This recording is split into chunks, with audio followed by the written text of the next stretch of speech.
Are you walking straight from work into your therapy session? Are you walking straight into work after your therapy session? Are you having to figure it out and go into the rest of whatever it is that you have that day after your therapy session? Let's talk about before care and after care in therapy. My name is Sierra Lesby. I'm a trauma therapist and I've helped tons of people heal from years of trauma, and I want to help you today to make sure that you are taking good care of yourself before, during, and after therapy.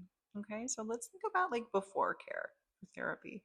Before care for therapy means that we consider where we were right before our session. We consider, where is our therapy office? Where are we parking for our therapy office? Or how are we differentiating if we're doing therapy at home? How are we differentiating our workspace or our bed space from our therapy space?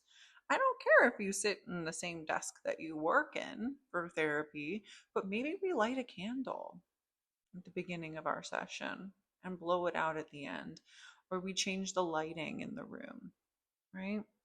Maybe we move our laptop if we can somewhere else in the house that isn't associated with work emails and frustrations, right? And let's think about parking. Like if we have to park down the street and walk to our therapy session, we want to make sure that we're getting there with plenty of time, that we get a parking space and we don't get frustrated, and that we have time to leisurely walk into our therapy session and sit down in the waiting room and take a moment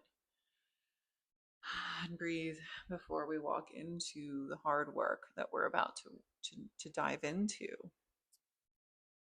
right? That's important. And then we want to think about caring for ourselves during our session. Are we giving ourselves permission to have a snack during session if we need it? Are we giving ourselves permission to go use the restroom when we need it? Are we giving ourselves permission to cuddle up with a pillow in your therapist office, or lay down on the couch, or walk around the room if we need it? Are we using a blanket if we're cold? Do we have layers on if the temperature is unpredictable in the office? Are the seats comfortable? If the seats aren't comfortable, can you say something?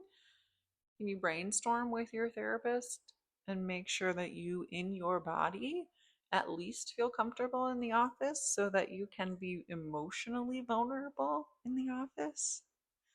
Are we hydrated? Do we have our, I had some electrolytes today in my office, right? Do we have our whatever caffeinated beverage of choice that we like? Sometimes it's nice to have something hot or cold in therapy that can help you regulate, right? Whether that's a hot drink or a cold drink. And then we want to consider after therapy, aftercare. Aftercare in therapy is super important, right? It's just as important as it is in all of the other ways that we use the term aftercare. Aftercare means that we're treating ourselves like we just went through something, like we're treating ourselves like somebody who just went through something, because you 100% did. You just went through something. You did some hard stuff in therapy. And it's not going to make sense necessarily for you to, okay, let me pull up that meeting. Okay, hi, I'm going to present quarter three's earnings this meeting, right? Like that is not necessarily good for the parts of you that just went through something really hard, to have to be like, all right, now tidy up, figure it out, and move on, right? That we want to give some space in between our therapy appointment and the next meeting. So maybe we think about scheduling, right? What time are we scheduling our virtual session? Or are we cushioning our commute a little bit to go into the office? Is there a cute space near the office that we can, it's a bench that we go sit on, or a shop that we go peruse, or going back into the waiting room, right? A sort of a beginning and a closing ritual for your session.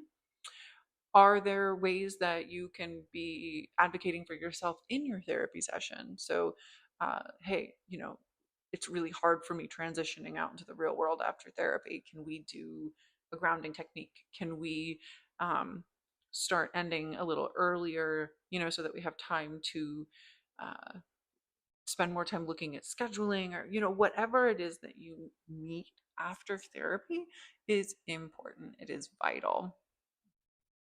We don't want to just hop on our phones and dissociate after therapy. We don't want to have to go run to our car and get to the next thing.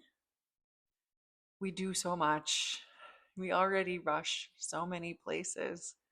Let's not rush some of the most important work that you're doing in therapy with your therapist. I hope this helps.